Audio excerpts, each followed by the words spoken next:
Gaby quería ser médica y era bella, dulce y aguda. Tenía por vocación una rareza nacional, la vocación de servicio. Y para el delirio del psicoanálisis y de los estudiosos de las sectas ibéricas, había nacido el mismo día que Carmen, y era hija de una asturiana que se había criado a poca distancia del pueblo de Marcial. Nos besamos a la salida del Petit Colón, nos enamoramos en una sala donde daban Manhattan y nos intercambiamos cientos de cartas de amor antes, durante y después del servicio militar. A los 2 meses supimos que la cosa terminaría en matrimonio y a los 3 murió su padre de una afección hepática. Recuerdo con un escalofrío las escenas espantosas que protagonizamos en la clínica Basterrica y cómo esa muerte prematura devastó a una familia. Convirtió a Gaby en padre y a Pasita, su madre viuda, en una locomotora. Mi suegra no se parecía en nada al arquetipo trágico del emigrante. Mamá le envidió enseguida la elegancia, el garbo, y eso que ella jamás tendrá, la costumbre de encontrar siempre una buena excusa para ser feliz. Gaby heredó de su madre esa inestimable fortaleza, esa austera alegría, ese optimismo a prueba de balas. Tanta hidalguía genética aventó la posibilidad de que la tragedia de 1980 las hundiera y evitó que por el momento yo necesitase nuevamente de mapas para navegar en aguas alevosas. Mamá reconoció en Gaby, sin embargo, muchos de sus propios defectos. La intolerancia a la equivocación, el liderazgo natural, la responsabilidad detallista e infatigable, el pragmatismo y el coraje. Y obviamente la adoptó sin reservas. Al principio, Gaby no entendía bien el español cerrado de Marcial, pero se dio cuenta de que recibiéndose de médica enmendaría de alguna manera la defección universitaria que yo había cometido. Papá se entusiasmó al saber que Gaby garantizaría que yo no me malograra. Fue por entonces cuando en un control ginecológico de rutina le descubrieron a mamá un fibroma. No era para preocuparse, pero había que vigilarlo. Pasó el tiempo y el tumor creció y hubo que preparar sala y bisturí en el sanatorio Güemes. Sería una pequeña intervención, media hora y nada más, pero las maniobras duraron 7 y Marcial, Gaby y yo nos comimos las uñas en el bar de enfrente, simulando entereza y pensando lo peor.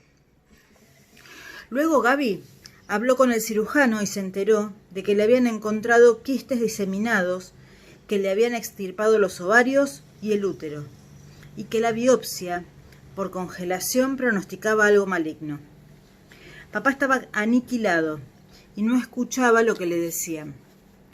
La biopsia definitiva tardaría una quincena y nuestro objetivo consistía en lograr que Carmen se pusiera fuerte y saliera adelante, para lo cual resolvimos engañarla. La trajeron desvanecida y acerada, y yo me senté en el borde de la cama y le tomé las manos. Me preparé internamente para algo inesperado, verla morir. Siempre es inesperada e inconcebible la muerte de los seres queridos, cuando uno tiene la edad de la omnipotencia. Pero mamá no murió, como se esperaba, sino que volvió de la anestesia, aceptó como buena la versión de que todo había salido bien y no le dio importancia a nuestros reparos. A los 15 días, papá volvió con un papel y con una noticia sutil. Mamá no tenía cáncer. Mari y yo abandonamos la fría prudencia y la abrazamos a los gritos. Y papá se sirvió un vaso de tinto amargo con soda, respiró profundo y le dijo a Gaby al oído: «Nunca estuve tan cagado y nunca fui tan feliz como en este momento». Mamá daba por descontado que no había llegado su hora, y en los días posteriores a la fiesta de la resurrección cayó en una depresión de manual. El médico de Berredi adjudicó la tristeza al posoperatorio, pero mi hermana creía, y no se equivocaba, que la herida era más profunda. Los tíos ya no existían. La bonanza había llegado, y después de un buen susto, Dios le garantizaba una buena tregua. Mamá tenía 50 años y sentía que en ese quirófano había dejado la hambruna, el exilio, el desarraigo, la soledad, el acoso, el sojuzgamiento, las deudas y otras penas crudas de su mala estrella. Pero también le habían extirpado de algún modo las metas, esas zanahorias que inventó el horizonte para hacernos creer que algún día podremos atraparlos. Las chances de morir y esa fuerte sensación de fin de época, las crisis de los 50 y cierta rebelión tardía, la hicieron fantasear con ser libre por primera vez y con lanzarse irresponsablemente hacia alguna aventura.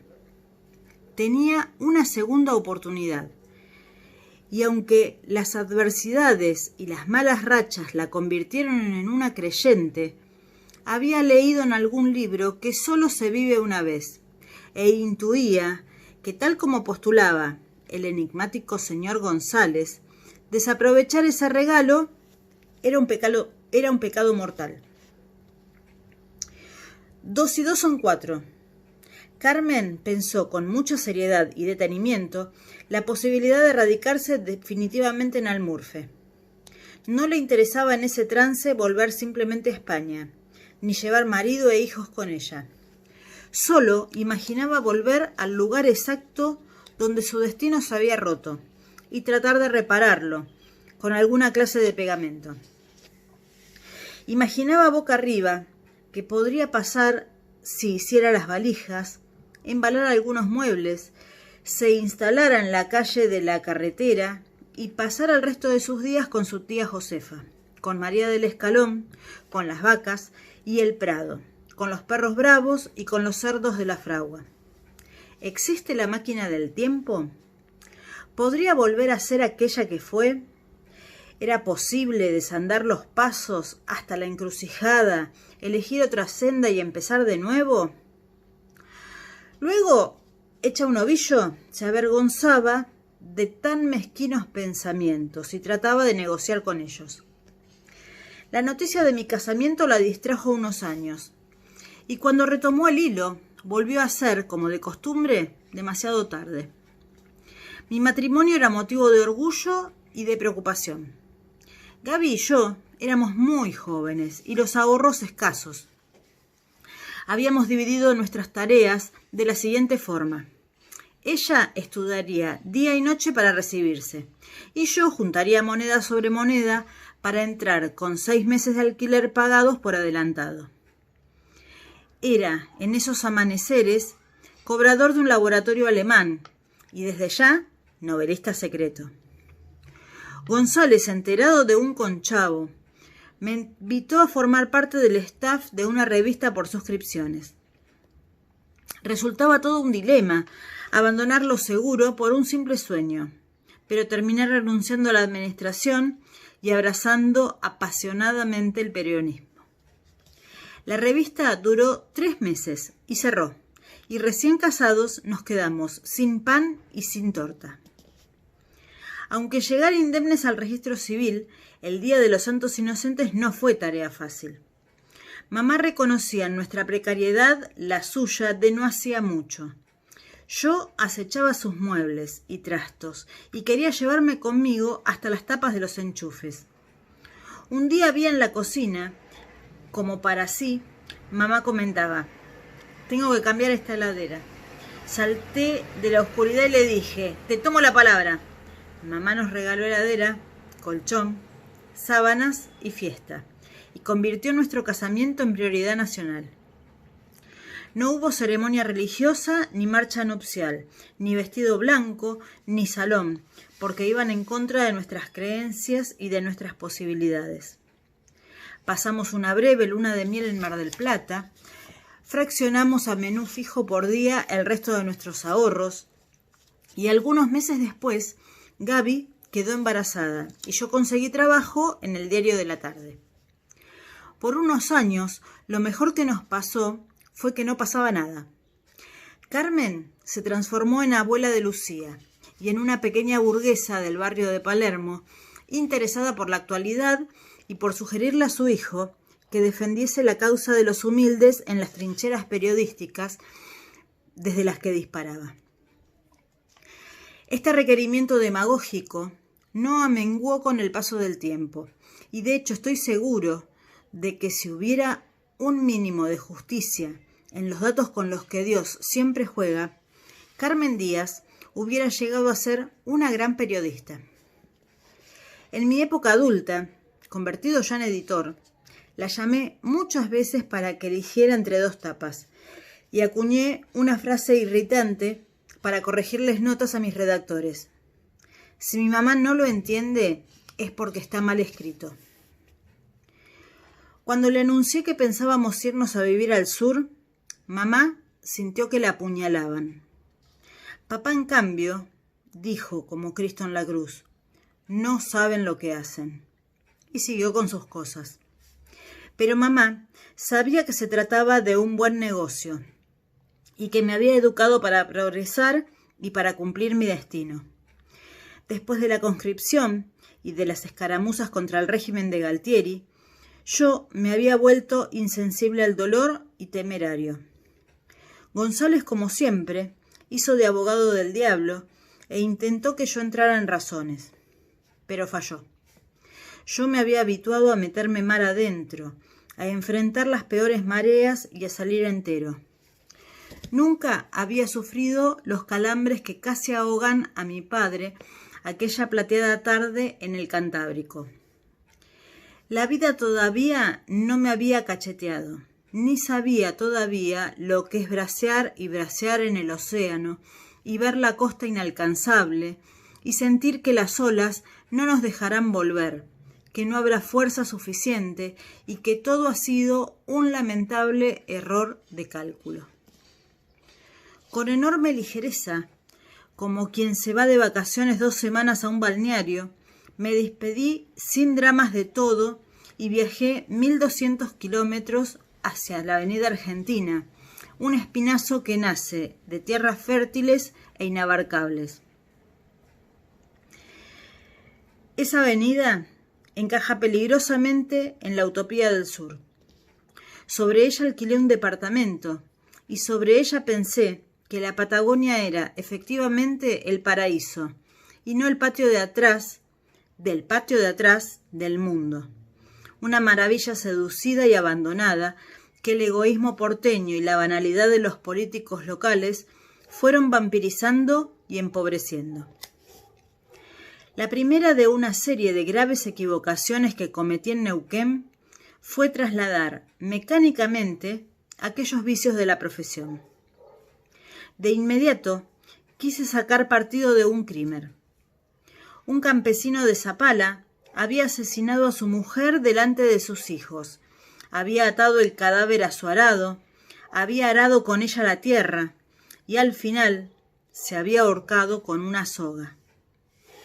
Con aquella novelesca seducción y un truculento afán por el detalle, narré los acontecimientos, levanté las ventas y al día siguiente las fuerzas vivas firmaron un comunicado repudiándome y el intendente en persona me llamó para preguntar cómo me atrevía a dañar de esa forma la reputación de Zapala. 7 días después denuncié a una patota y a su jefe y su amenazante madre me interceptaron en el vestíbulo del diario para cantarme 4 frescas y para marcarme. Un narcotraficante, que resultó ser mi vecino, me tocó el timbre y estuvo a punto de romperme la boca. Un sospechoso se me cruzó en el mercado y me llenó de insultos.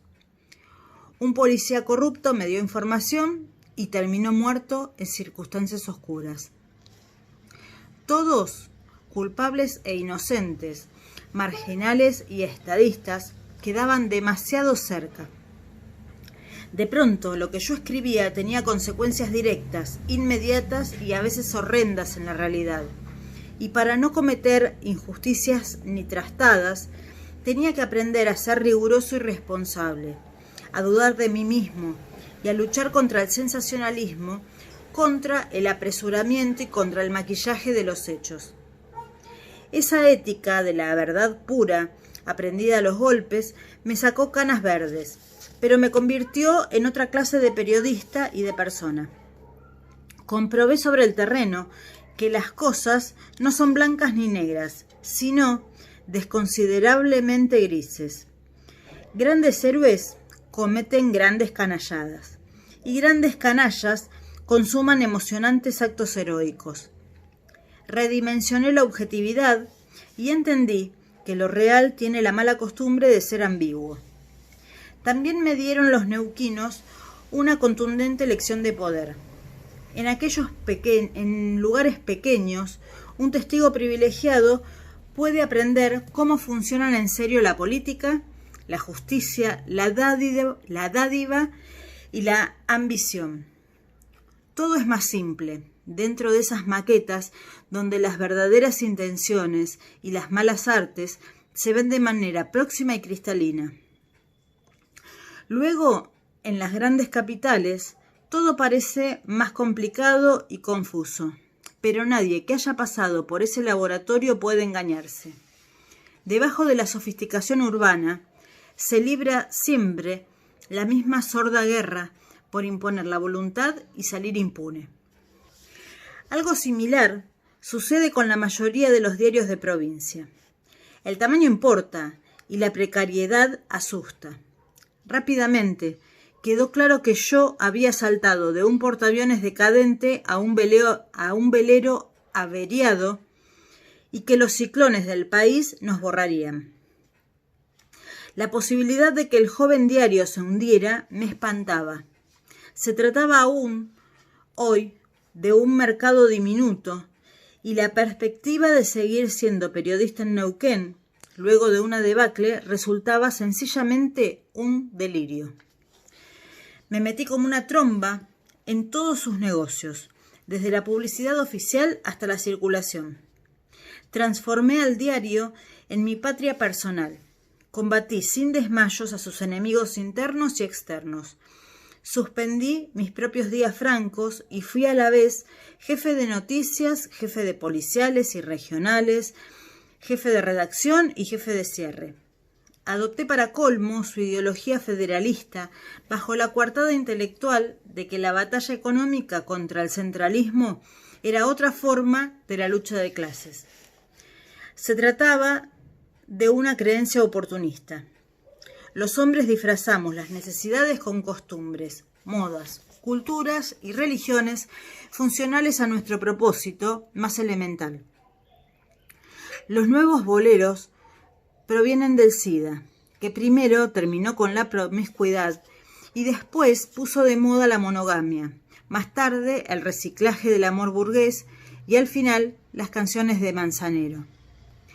Hubo un momento en el que yo me encontré siendo un militante voraz de esa revolución inconclusa, pero todo derivaba de miedos y miedos, y al final del miedo original, haber emigrado, haber dejado atrás pedazos de mí mismo y perder la única evidencia física de que no me había equivocado. Todo ese tinglado de anhelos y suposiciones me envileció y me alejó de mi mujer y de mi hija, a quienes desatendí en momentos decisivos bajo la suposición de que tenía cosas más importantes que hacer. Un viejo amigo, militante del Partido Comunista Argentino, se encontró un día respondiendo por teléfono los pedidos de su esposa. «Pero ¿cómo me llamás por las expensas? ¿No ves que estoy haciendo la revolución?» Gaby armó y llevó a cabo completamente sola la pesada mudanza. Se instaló con Lucía en el departamento alquilado sobre la avenida Argentina y estuvo llorando un año seguido. Luego se curó de repente y yo comencé a sufrir en mínimas pero hirientes porciones. Ella se tomó el cianuro de un trago. Yo lo fui saboreando amargamente durante un largo tiempo. Recuerdo que fumaba atados de cigarrillos negros al borde del asma y que comencé a engordar hasta parecer un hipopótamo rubio.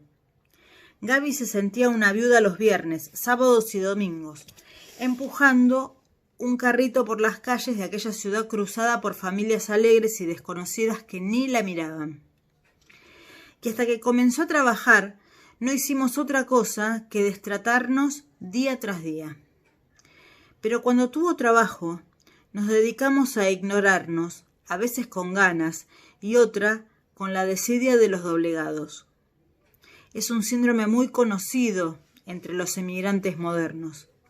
Pocas parejas sobreviven a esas soledades sin parientes, ni amigos, ni intermediados a su alrededor. Allá lejos uno solo tiene al otro, y es imposible eludir una convivencia frente a frente. Decenas de matrimonios que conocíamos se fueron al tacho en los primeros 6 meses y nosotros hicimos equilibrio en la cornisa. Mamá fue sobresaltado testigo de esos fracasos y resbalones. Acompañó a Gaby al aeroparque y se revolvió días y noches en otro insomnio desgarrador. Viéndola caminar hacia el avión con Lucía en su mochila, se me rompió algo en el pecho y te juro que me sentí de nuevo en Vigo, le confesó a Pasita, que se limpiaba el rímel corrido con un pañuelo. Puta que lo parió. ¿Por qué siempre tenemos que vivir alejadas de nuestras familias? 1200 kilómetros no son 14.000, pero se le parecen bastante. A mamá le gustó Neuquén, pero se horrorizó al ver cómo trabajaba 20 horas por día y cómo Gaby y yo nos recriminábamos las pequeñas cuestiones para evitar las más grandes y peligrosas. Se abstuvo, sin embargo, de interferir, aunque me consta que lo hubiera hecho en mi contra. A cambio de eso, retrocedió a Buenos Aires y se hizo íntima amiga de su consuegra, quien trató de transferirle algo de su inteligencia basada en la resignación filosófica y en un simple, siempre retemplado espíritu práctico. Nuestra ausencia las unió y las volvió independientes e inseparables. Juntas, contra cara una de la otra, fundaron un club informal de mujeres de armas tomar. Jubiladas, españolas y vehementes. Todos los domingos debaten en un bar de Coto la historia reciente y sus despojos. A esa mesa se sienta la más vehemente de todas, mi hija Maruja. Mi tía Maruja. Le digo tía, aunque en verdad no lo es, pero ha sido amiga incondicional de mi madre desde que yo tenía 8 años y preparaba la primera comunión con su hijo Ramón. En 1969, ellas venían caminando por Guatemala, ensimismadas en sus historias antagónicas, mientras Ramón y yo tocábamos los timbres y corríamos para no ser atrapados. Ramón ya pintaba lo que luego sería, un muchacho buenazo y corpulento, mi superhéroe de la infancia. Luego de compartir catequesis, compartimos judo, y una vez, en ausencia de los profesores, Ramón cerró por dentro el salón acolchado y apagó las luces, y 20 judocas jugamos al todo vale en una función que duró media hora y que dejó heridos y contusos. Recuerdo que salió en mi defensa frente a un pesado en una plaza de Carranza y Santa Fe, que lo levantó del cuello con 2 dedos. Le quitó la respiración y lo arrojó luego a un costado como una bolsa de papas, que casi desmayó de una trompada a su portero cuando el infeliz quiso propasarse con Maruja en un ascensor, y que intentó sin éxito levantarse de noche mi prima en un baile de colegio que terminó a las cuchilladas. También en un día, en plena crisis adolescente, le dijo a mi tía: «No te extrañe que un día de estos vaya a suicidarme». Maruja, aplicando la dialéctica asturiana, le respondió sin parpadear: «Pero me parece muy bien, hijo mío, los gustos hay que dárselos en vida». Dejamos de vernos como dejamos de hacer tantas cosas. Más adelante se verá, sin embargo, el prodigioso modo en el que Ramón daría un primer paso que pondría en cuestión todas nuestras certidumbres acerca del destino. Lo trascendental fue que, independientemente de Ramón y de mí mismo, durante mi exilio sureño nació aquel club secreto integrado por Carmen de Almurfe, Maruja de Gijón, Ana de Santander, Pili de Barcelona, Pasita de Taramundi y otras parientes reales y postizas que recelaban de los intereses últimos de los hombres, se apoyaban unas a otras y le daban indignada batalla verbal al saqueo y a la decadencia de su verdadero país, la Argentina. En esa mesa redonda, mi madre encontró la manera de enfrentar todas las penas de la desmembración. Aún así, volvió a trastabillar en 1989, cuando mi hermana andaba en mal de amores, liada con un actor que le llevaba unos cuantos años y que Marcial ignoraba como si estuviera hecho de antimateria. El muchacho intentaba ya no congraciarse, puesto que eso le parecía todo un portento, sino apenas que papá le devolviera algún día la palabra. Hacía lo imposible por conseguir ese único y parco gesto, hasta que una noche se sentó a su lado mirando televisión. Luego de 20 minutos de zapping, apareció un cómico travestido en pantalla y Marcial por fin pronunció una oración entera. Dijo: «No hay nada que hacer. Estos actores son todos putos». Y lo hizo con su acento español y cerrado, y el pretendiente fue hundiéndose en el sillón como en las arenas movedizas. Mari sufría con esa relación como no podía cortarla, y entre eso y nuestro éxodo, los vendavales de mi matrimonio y del suyo, mamá tiró un día la toalla. Gaby viajó para tratar de ver qué podía hacerse, temerosa de que Carmen plantara todo y se fugara entre gallos y medianoches para Asturias. Al tocar Palermo, el cuerpo de Lucía se brotó. Un eritema polimorfo, extrañísima e inexplicable erupción de la piel, se encarnizó con mi hija y la persiguió 3 días infernales.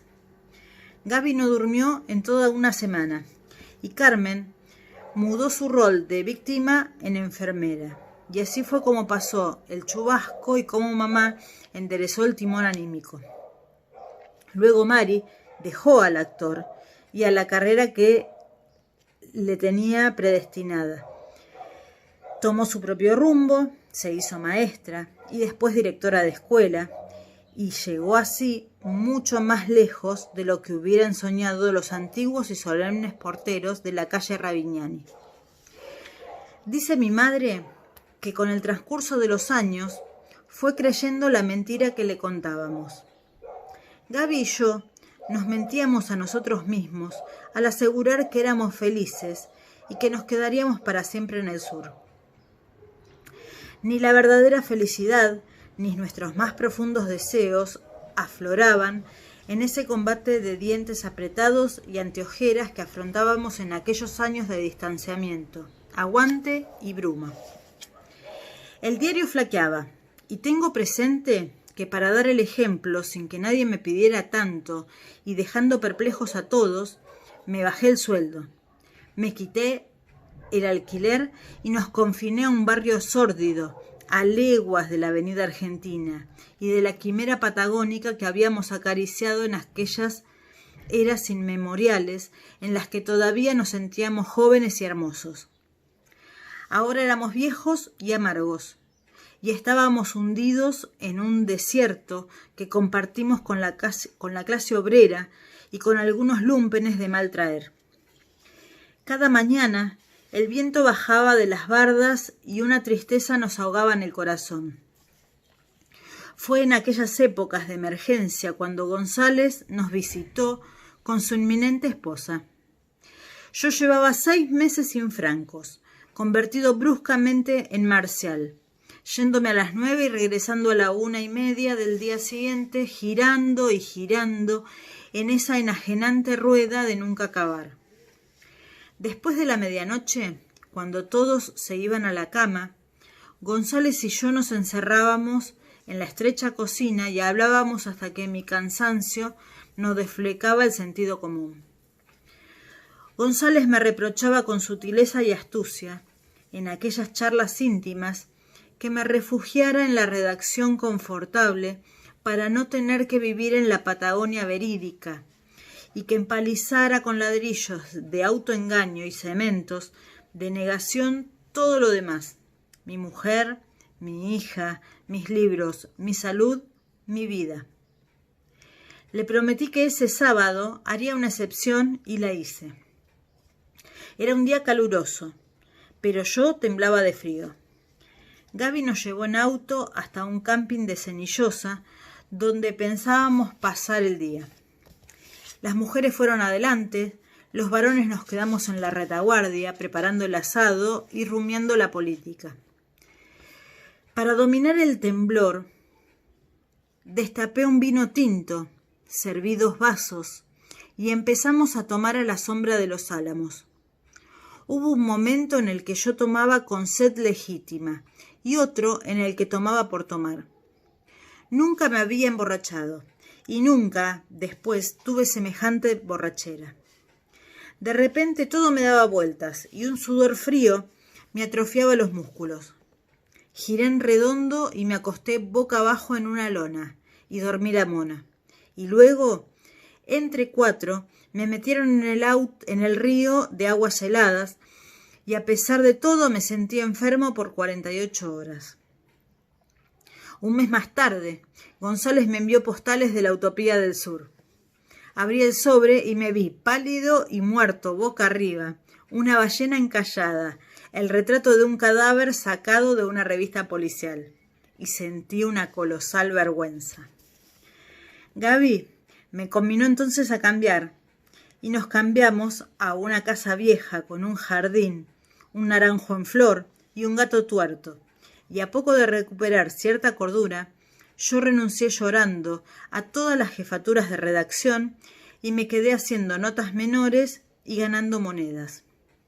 Fue cuando dejé los cigarrillos negros y empecé una dieta, y reconquisté a mi hija y recobré los olores. Volví a la literatura, luego de muchísimos meses perdidos, y a preguntar obviedades, que son las cosas que preguntan los novelistas y los hombres felices. Un día le pregunté a un amigo neuquino, de sangre española y mapuche, por qué se ahogaba tanta gente en esos ríos de montaña. Porque la gente no hace pie, se desespera, se cansa y se hunde, me respondió sabiendo que me gustan, como queda claro, las metáforas acuáticas. Los ríos son como la vida. A veces hay que dejarse llevar por la corriente, simplemente flotar. Ya más adelante habrá una curva, una piedra, una ramita de donde agarrarse. Los ríos son sabios y los hombres son estúpidos. Yo era el más estúpido de todos, y aunque tuve un renacer espiritual, con música celestial de fondo, puede decirse que sentí una transfusión completa y que las células de mi cerebro se regeneraron y que Gaby y yo volvimos lentamente a enamorarnos como si fuéramos flamantes desconocidos que probaban a tientas reconocerse los nuevos entusiasmos, las nuevas manías y los nuevos secretos. Tuvimos suerte y desde ese momento no dejamos de tenerla. Gaby quedó embarazada y esos meses de existencia apacible nos reconciliaron con el sur. Extrañábamos, sin embargo, ahora que podíamos admitirlo en voz alta, cosas extravagantes. Los edificios antiguos, las arrugas de Buenos Aires, el capuchino que preparaban en un bar otoñal, levantar un teléfono y contarle las penas a un hermano, cruzar la vereda, y quedarse mirando una cúpula. Los barrios empedrados, las terrazas y hasta las neurosis del tránsito y sus ruidos tóxicos y detestables. Éramos tan cursis que no podíamos creerlo, y de hecho no le dimos importancia a esas sensiblerías baratas porque no tenían solución y porque no venían al caso. Pero venían.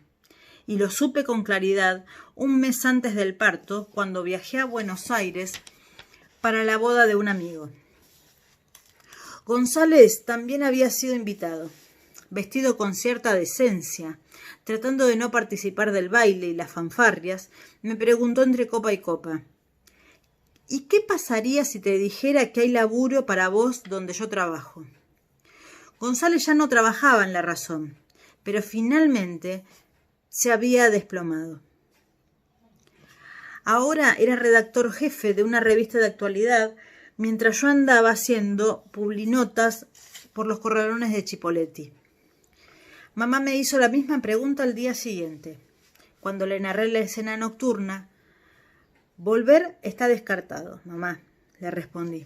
A Gaby le va muy bien, y no puedo pedirle de vuelta que tire todo por la ventana y que me siga a cualquier lado. Entonces no se lo pidas, dijo mamá, muy firme, y cambió de tema. En Neuquén nos metimos los tres dentro de una pileta de lona, y mientras Lucía llenaba y vaciaba sus tazas de té de plástico y murmuraba diálogos adultos y sesiosos, le relaté a mi mujer aquella boda, aquel ágape, aquel intercambio y aquellas insinuaciones. Gaby me abrazó y me dijo: no podés seguir haciendo notas de corralón, tenemos que volver. Discutimos 12 horas sobre su carrera y sobre la mía, sobre nuestros hijos y sus abuelos, y también sobre su hermana Andrea, que era maestra jardinera, vivía desde hacía rato en Neuquén, se había enamorado de un neuquino y estaba dispuesta a quedarse para siempre, como finalmente se quedó. Andrea y Gaby son muy parecidas, y la adaptación total de una y la inadaptación cultural de la otra demuestran que migrar es un albur, y que cualquiera puede cumplir la utopía del sur y cualquiera puede frustrarse tratando en vano de alcanzarla. Tuve aquella noche un impulso, y Gaby me alentó a que discara el número de Carmen. ¿Podés venir el fin de semana?, le pregunté con cuidado. Te pagamos el pasaje. Solamente puedo tomar esta decisión con vos, mamá. ¿Me escuchás? Te escucho, dijo Carmen con la misma prudencia. ¿Y qué dice Gaby de esa locura? Gaby me arrancó el teléfono de la mano y le dijo: no es una locura, Carmen. ¿Puede venir este fin de semana? Mamá se tomó un tranquilizante para reprimir la euforia.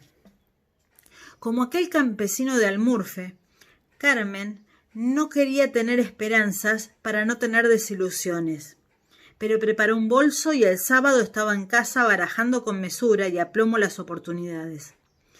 Mis padres habían vendido el departamento que heredaron de Consuelo y Marcelino y habían comprado un ambiente de 3x3 en la calle Humboldt. Es un pañuelito y lo tenemos alquilado, pero si ustedes se atreven, yo pido que me lo cedan y mientras tanto viven con Pasita y conmigo, improvisó, poniendo todas las cartas sobre la mesa. Lo hizo al darse cuenta de que para nosotros la puerta todavía no se había cerrado, y que todavía no estábamos atrapados al otro lado del mundo, que extrañábamos las cosas que antes aborrecíamos o simplemente ignorábamos, y que teníamos la garra suficiente como para tirar por la borda aquellos 5 años, mudarnos a la nada y empezar de cero. Al descubrir que me había tomado en serio su lance, González tragó saliva y se sinceró. No podía garantizarme un trabajo estable y sólido. Únicamente había lugar para colaboraciones externas y suplencia. Estábamos donde habíamos empezado. Yo venía de dirigir un diario, pero no se me caían los anillos ni la cara. Entonces González suspiró y me dijo, muy en sus cabales: ¿es la semana próxima o nunca? La semana próxima caía justo a 20 días del parto, Y eso quería decir que Gaby tendría que organizar por su cuenta la pesada mudanza y también tendría que parir sola. Esa perspectiva me dejó pasmado y luego me quebró y me forzó a suspender toda la operación. Pero mi mujer me tomó la cara entre las manos y me dijo: no va a salirnos gratis, pero vamos a hacerlo igual. Nos despedimos en la central de micros. Me di cuenta en el último instante y la vi panzona y luminosa, sostenida por su hermana y por Lucía, que agitaban la mano y sonreía sin entender lo que estaba. Pensé en esos instantes que Gaby podía morir en la sala de partos, que estábamos abandonando de buenas a primeras lo poco que habíamos levantado durante 60 meses irrepetibles, que la utopía se nos había caído encima, como un molde de concreto, que estábamos arrojándonos desde el trapecio a un vaso de agua, y que todo podría volver a salirnos mal. Lloré y lloré hasta cruzar el río Colorado, y después me quedé dormido con la cara pegada en el vidrio de la ventanilla oscura, y al llegar a Palermo sentí el alma hueca y el cuerpo desarticulado. Neuquén me había entrenado para ser hombre, pero en casa de mi madre volví a ser un chico. En la Patagonia había corrido 100 peligros y sufrido 1000 peripecias. Me habían amenazado de muerte. Había sobrevolado sobre la cordillera del viento y había visto los fantasmas lumínicos de Taquimilán. Había conocido a gigantes y a enanos, a virtuosos y a prostitutas, y provenía de la infantería de marina del periodismo. Ningún sacrificio porteño, ninguna odisea periodística o humana me parecían laboriosas, dramáticas o imposibles. El que juega en la arena vuela luego en el césped. González fue mi guía, pero aquella experiencia mística del sur me fue abriendo los caminos. Gaby, con sus ovarios de acero, parió sola a Martín, un renacuajo de extremidades largas y ojos marrones. Esa noche de febrero, en pleno cierre, mamá llamó a la revista y me dio la noticia. Todo había salido bien, pesaba más de 3 kilos y Gaby estaba sana y salva. González, absolutamente conmovido, me dijo en voz baja: tenemos que festejar a lo grande. A las 4 de la madrugada cruzamos Corrientes, nos sentamos en una mesa junto a la ventana y mi amigo, sorprendiéndome con tanto dispendio, levantó el brazo. «Mozo, champagne». El hombre, un valenciano fornido y cejijunto, no llegó al mostrador. «Mozo», volvió a llamarlo González. «¿Cuánto sale el champagne?» El valenciano le murmuró una cifra. González me miró y sonrió. «Cerveza es lo mismo, ¿no te parece?» Conocí a Martín en el aeroparque Jorge Newbery. Lo traía colgado del pecho mi heroína, que estaba blanca como el papel y ojerosa como una muerta. Un mes después, Gaby volvió a Neuquén, acompañada de Pasita, con 2 misiones de relojería: desarmar la casa y asistir al casamiento de Andrea. Dicen los chinos que una mudanza equivale a 2 incendios. Trabajaron las 3 como esclavas negras para llenar los canastos y subirlos al camión, y luego para estar presentables y perfumadas para las nupcias.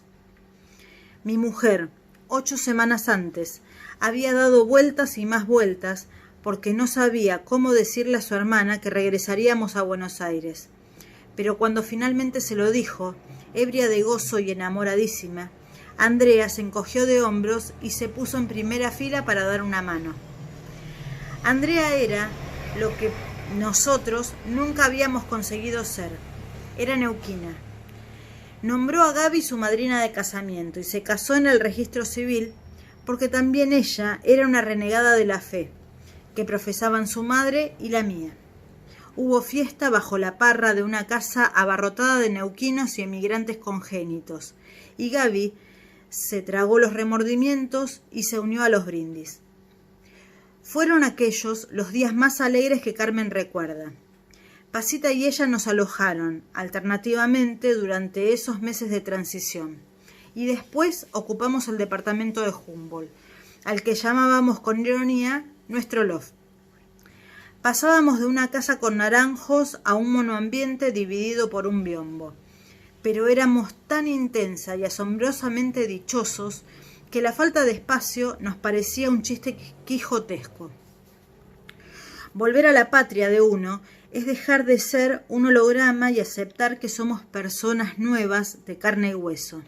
Es reconstruir los vínculos desde la fotografía inofensiva de lo que fuimos y caminar despacio hacia la afilada y riesgosa verdad de lo que ahora somos. Es también reconocer que uno es, a la vez, el mismo de siempre y todo un extraño. Una tarde me perdí con las manos en los bolsillos por las calles del barrio. Me paré frente a la casa de Ravignani, toqué el árbol y las rejas del balcón y fui pateando chapitas y piedras por veredas de solcito hasta que me choqué con el paredón del colegio León XIII. Subí como atontado las escalinatas blancas y entré en la iglesia desierta y silenciosa, y me senté en el banco de la primaria, a la derecha de la nave, en el último asiento sobre el pasillo, a la altura de los pies clavados y sangrantes del Jesucristo que pende de la misma pared y con la misma mirada. Te prometo que nunca más voy a dar tantos rodeos para terminar en el mismo lugar, le dije con hidalguía, como si quisiera reírme de mí mismo por encima de los moretones y las lastimaduras. ¿En qué podemos creer los que alguna vez creímos? Se podía creer en el dinero. Hemingway decía que el dinero compraba la libertad, y Machado decía que no creer en nada era volver a pecar de inocencia. El federalismo, ese último dogma por conveniencia que yo había abrazado en la Patagonia, me había exprimido los últimos vestigios de la fe. Todo me hacía desconfiar de mí mismo y de las verdades absolutas. Pero ¿qué somos si no creemos en nada? Los hijos de aquella emigración somos agnósticos encubiertos, pequeños burgueses asustados, profesionales y a lo sumo mercenarios honestos. Una angustia que camina, una muerte a plazo fijo, pensé trémulo de envidias. Cuando volví a casa, mamá me avisó que la abuela Valentina había muerto. Hacía más de media década que yo no viajaba a Lomas del Mirador, donde vivió sus últimos años, y nada sabía de la madre de mi padre, salvo que mirando culebrones había derivado lentamente hacia la puesta del sol. Acompañé a Marcial, sombreado de culpas, y pasamos la noche fría tomando café, respondiendo preguntas sobre Neuquén y recordando prehistorias de la familia y de la Guerra Civil Española con viejísimos paisanos de Luarca. Mientras, el cura nos prodigaba consuelo en la capilla ardiente. Recordé a los hijos de Valentina, alegres y sangrantes, volviendo a su casa sin padre después de una trifulca. Valentina había tenido que enterrar personalmente a muchos de ellos durante aquellas décadas infames, pero ahora yo los veía vivos y feroces, repechando un prado contra el viento salobre del mar. Iban sucios, harapientos y sonrientes. Ellos eran 4 y nosotros 8. ¿Qué paliza les dimos? ¿Qué paliza les dimos ellos a nosotros?